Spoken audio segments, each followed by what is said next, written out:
안녕하세요, 금고 엄마입니다. 연말이라 많이들 바쁘시죠? 여러 모임들이 있으실 텐데요. 모임을 주최하시는 회장님들도 계시긴 하겠지만 이 모임의 총무를 갖고 계신 분들도 참 많으실 거라고 생각이 됩니다. 자, 어떤 모임들이 있을까요? 친척들의 모임, 개모임, 가족 모임, 친구 모임 정말 많아요. 그래서 이런 모임들을 갖는 이 총무분들, 자, 어떻게 하면 돈을 쉽고 간단하게 관리를 할 수 있는지 그 점에 대해서 알려드리고, 또 목돈이 생겼어요. 모임 통장 돈인데 이 목돈을 어떻게 관리하는 게 현명한 건지 그 점도 안내를 해드리도록 하겠습니다.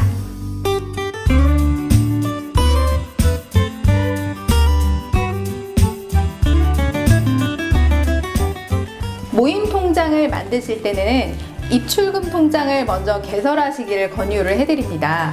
먼저 모임 통장이라고 해서 적금부터 가입을 해야지 라고 생각하시는 분들이 많으세요. 실질적으로 금액이 아주 큰 돈이 아니시면 입출금 통장을 먼저 만드시는 게 우선입니다. 넣다 뺐다 하시는 입출금이 자유로운 통장을 말하는데요. 입출금 통장을 먼저 만드는 이유는 누가 입금을 했는지 확인을 하기 위해서 1차적으로 필요합니다. 그런데 적금은 바로 입금을 했다? 그럼 누가 입금을 했는지 통장에 찍히지가 않습니다. 그래서 적금 통장보다는 넣다 뺐다 하시는 입출금 통장을 개설을 해서 그 통장에서 누가 입금이 됐는지 확인을 하시고, 또 입출금 통장과 관련된 체크카드를 만드셔야지 좋습니다. 왜냐하면 모임을 가질 때 뭐 음식점을 간다거나 어디 여행을 간다거나 이랬을 때, 커피숍을 간다거나 이랬을 때에도 결제를 해서 바로바로 통장에 기록이 남는 거죠. 그래서 따로 장부를 쓰실 필요가 없습니다. 웬만하면 다 체크카드로 결제를 하시는 게 가장 좋고요. 모임 통장을 만약에 현금으로 쓰신다 그러면 통장을 인출한 내역에다가 얼마를 뺐는지, 그 옆에다가 뭘 썼는지 이렇게 상세하게 기록을 해 놓으시는 게 좀 좋고요. 나는 이거 모임 통장인데 이거를 매월 적금을 또 넣어야 돼 라고 하시는 분들이 있어요.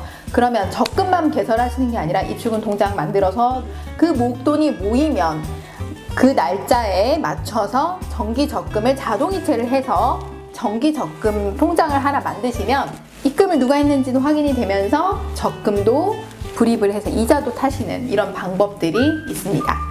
자, 그러면 모임 통장을, 적금 통장을 만들 건데 소규모로 할 거예요. 그리고 소액이에요 라고 하시는 분들이 있어요. 그런 분들은 기간이 1년 미만이시고 보통 20만 원이나 30만 원 미만이다 라고 하시면 사실은 정기적금 통장 개설을 저희는 권유해드리지 않습니다. 입출금 통장만 개설을 하셔서 그냥 그 통장에 모이는 걸로 목돈을 만드는다고 생각을 하시는 게 조금 더 유리할 수도 있습니다. 왜냐? 관리하시는 분이 피곤하실 수가 있기 때문이죠. 적금 통장을 개설을 하시면 금액이 모이긴 하지만 이자가 실질적으로 1년에 10만 원을 했을 때 표를 보시면 아시겠지만 이자가 실이자가 만원대입니다. 이 만원대 이자를 받기 위해서 적금 통장을 개설을 하고 굉장히 피곤해진다? 그러면은 안 만드는 게 나을 수도 있다는 얘기죠. 그거는 개인마다 다 틀리기 때문에 만드셔도 되고 안 만드셔도 되지만 제가 생각했을 땐 주관적인 겁니다. 입출금 통장만 개설하시더라도 목돈을 만드는 게 취지이기 때문에 목돈을 만드시는 거에 한 표를 던집니다.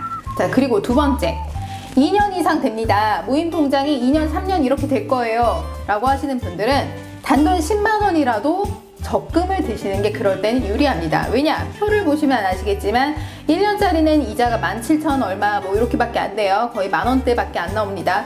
그런데 2년, 3년은 이자가 달라집니다. 표를 보시면 아시겠지만. 그래서 이렇게 기간이 장기적으로 될 때에는 모임 통장이라 하더라도 입출금 통장을 만들고 거기서 자동으로 빠지게 정기적금을 개설을 해서 그때는 관리를 하시는 게 유리합니다. 그리고 모임 통장이 목돈이다 라고 했어요. 예를 들어서 500만 원이나 1000만 원이다. 그런데 이 목돈이 가족 통장 중에 하나면 상관이 없는데 친척의 돈이라거나 아니면 개모임이다. 그런 경우가 정말 많으신데요. 이렇게 목돈을 관리를 했을 때 그분이 대부분 90% 이상이 목돈을 관리를 하더라도 본인 개인 명의로 개설하시는 분들이 정말 많으세요. 그런 분들은 어떤 문제가 있을까요? 만약에 그럴 일은 없겠지만 그 돈을 관리하시는 분이 사망을 하시게 되면 이거는 모임 돈으로 보지 않고 상속 처리가 됩니다. 그래서 이 돈의 출처를 밝힐 수가 없기 때문에 그 돈은 공중에 쿵 하고 뜨는 거죠. 두 번째, 만약에 이분이 신용이 너무 좋으면 상관이 없지만 압류가 되는 경우에는 이 돈도 다 같이 압류가 돼버립니다. 간혹 가다가 정말 제가 은행 다닐 때 압류가 돼서 이 돈이 정말 곤란했던 적이 있습니다. 그럼 어떻게 하냐? 많이 궁금해 하시는데 이거를 단체 통장을 만드는 겁니다. 그러면 우리는 단체 통장으로 만드는 서류가 너무 없는데 아무것도 없어 라고 하시는 분들이 있어요. 미약하더라도 회원 명부를 작성을 하시면 됩니다. 자, 회원에 누구 가입되어 있는지 이런 걸 회원 명부를 작성하시고 해칙을 간단하게 A4 용지에다가 타이핑으로 쳐서 하시거나 뭐 직접 쓰셔도 돼요. 회원 명부와 해칙을 정도를 준비를 하셔서 도장도 준비하시고 은행에 가셔서 이미 단체 통장으로 개설을 해달라고 합니다. 그러면 상속이 되었을 때나 아니면 이분이 압류가 되었을 때는 보호를 받으실 수가 있습니다. 왜? 이미 단체 통장이기 때문에 증빙 서류만 내면 압류를 할 수가 없습니다. 자, 이해 가시죠? 그래서 모임 통장을 개설했을 때 어떻게 조금 더 현명하게 할 수 있는지 그 점에 대해서 알려드렸고 오늘 내용이 좋으셨으면 좋아요,